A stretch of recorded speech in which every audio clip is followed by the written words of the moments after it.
Bonjour à tous, bienvenue dans le Gecko du lundi 29 juillet 2019. La photo du jour, eh bien c'est le record pour Quentin Tarantino pour le film Once Upon a Time in Hollywood en termes d'entrée aux États-Unis pour son premier week-end d'exploitation, plus de 40 millions de dollars. Une bonne nouvelle pour ce réalisateur talentueux. Alors ce film sort bientôt en France, record aussi sur les indices américains qui continuent leur ascension. Vous voyez que notamment aidé par l'action Alphabet, le holding de Google qui gagne plus de 10%. On l'avait relayé vendredi sur fond de bons résultats. Et puis cette infographie intéressante relayée par le Wall Street Journal ce matin en démontrant que finalement les gestionnaires de fonds américains n'hésitent pas à augmenter la pondération des actions stars au sein de leur portefeuille, même si c'est au-dessus de la pondération des indices, ce qui favorise finalement la hausse de ces actions et surtout la concentration. Alors c'est un effet positif dans la hausse des marchés, il faut faire attention en termes de retournement.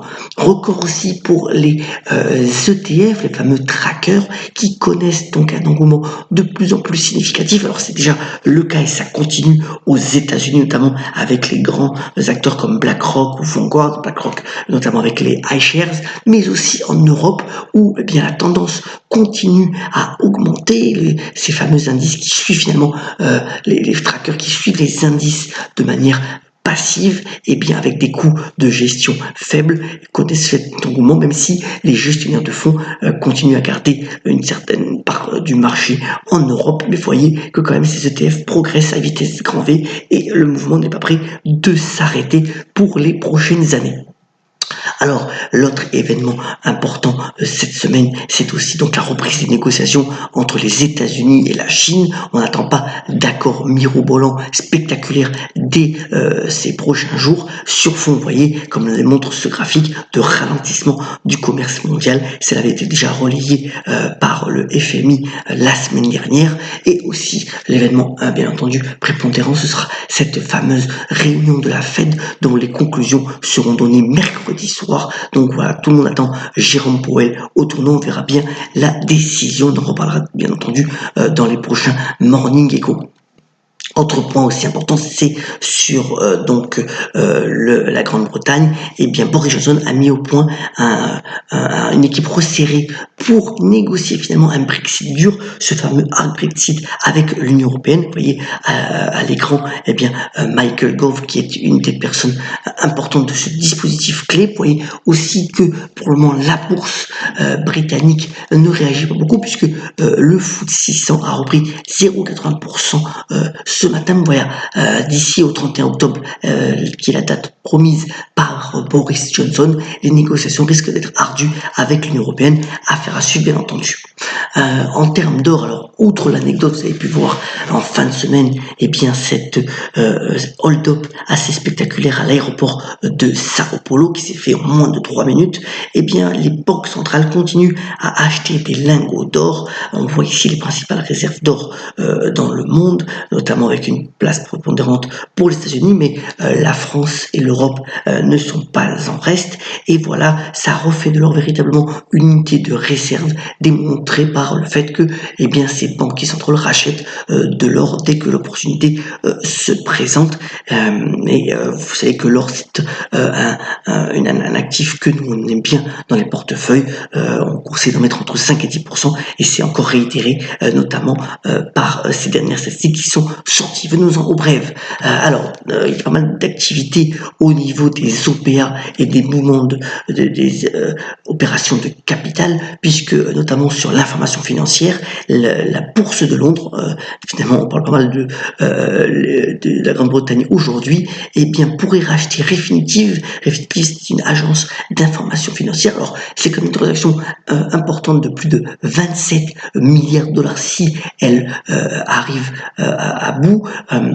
Ce qui est intéressant, c'est que ça va faire donc concurrence assez significative à l'agence Bloomberg, qui est l'autre agence d'information financière importante on verra si il se fait, mais ça devrait aboutir. Voilà, autre opération importante, c'est pour tout ce qui est donc livraison de repas à domicile. Alors takeaway pour acheter donc Just Eat, c'est une opération qui permettra aux deux groupes de peser près de 10 milliards d'euros et qui serait au-dessus de Deliveroo, mais aussi de Uber Eats. Et véritablement, il y a une lutte féroce entre les différents groupes sur ce créneau d'activité qui pourrait encore s'intensifier dans les prochains mois. Donc voilà, encore une grosse opération de capital. Alors, au niveau des résultats, on aura encore énormément de résultats cette semaine, notamment pour le CAC 40. Alors, dès ce matin, on va avoir Sanofi. Vous voyez que sur 5 ans, finalement, le groupe pharmaceutique français, eh bien, je cherche une stratégie, en tout cas, du point de vue, vous voyez, le cours de bourse n'a pratiquement pas bougé, malgré un dividende intéressant entre 4 et 5%. Vous voyez aussi, alors, que Sanofi se cherche une direction, contrairement au groupe anglais ou suisse qui trouve une stratégie claire. On verra si lors de la publication des résultats, on aura quelques indications sur cette conduite à venir pour Sanofi qui va avoir d'ailleurs un nouveau patron. Autre résultat, cette fois-ci après la clôture, celle de Maison du Monde qui a de fortes ambitions, notamment grâce aussi aux difficultés de Conforama qui ferme de nombreux magasins. Et bien le groupe d'ameublement et de décoration Maison du Monde veut lui en ouvrir encore plusieurs, veut avoir une stratégie omnicanal en vendant pas mal aussi sur Internet. Pour le moment, c'est un petit groupe, moins de 1 milliard d'euros de capitalisation. Le cours de bourse se reprend depuis quelques semaines. On verra si cette tendance se confirme lors de la publication des résultats ce soir. Alors, une étude intéressante faite par The Economist ce week-end. Alors, vous savez que bien entendu, les artistes comptent de plus en plus sur les concerts, le live, et bien pour rentabiliser leur album et leur production. Vous voyez que c'est le cas quand on regarde cette infographie, ce que rapporte chaque concert pour les grands artistes stars. Alors, différentes stratégies sont faites. La rareté des billets pour faire augmenter leur prix, mais aussi le choix des salles. Par exemple, Bruce Springsteen à Broadway, c'est une petite salle et le billet valait plus de 500 $ pour voir l'artiste américain s'y produire. Donc voilà, véritablement, c'est sur les concerts que les artistes se concentrent pour rentabiliser leur production et c'est intéressant à noter. Terminons ce morning en vous souhaitant une excellente journée, de bonnes vacances si c'est le cas. Et on termine comme d'habitude par la citation du jour. Elle nous vient de ce philosophe français Alexis de Tocqueville, d'ailleurs qui est décédé à Cannes et qui a notamment dit « L'histoire est une galerie de tableaux où il y a peu d'originaux et beaucoup de copies ». Soyons solidaires comme d'habitude.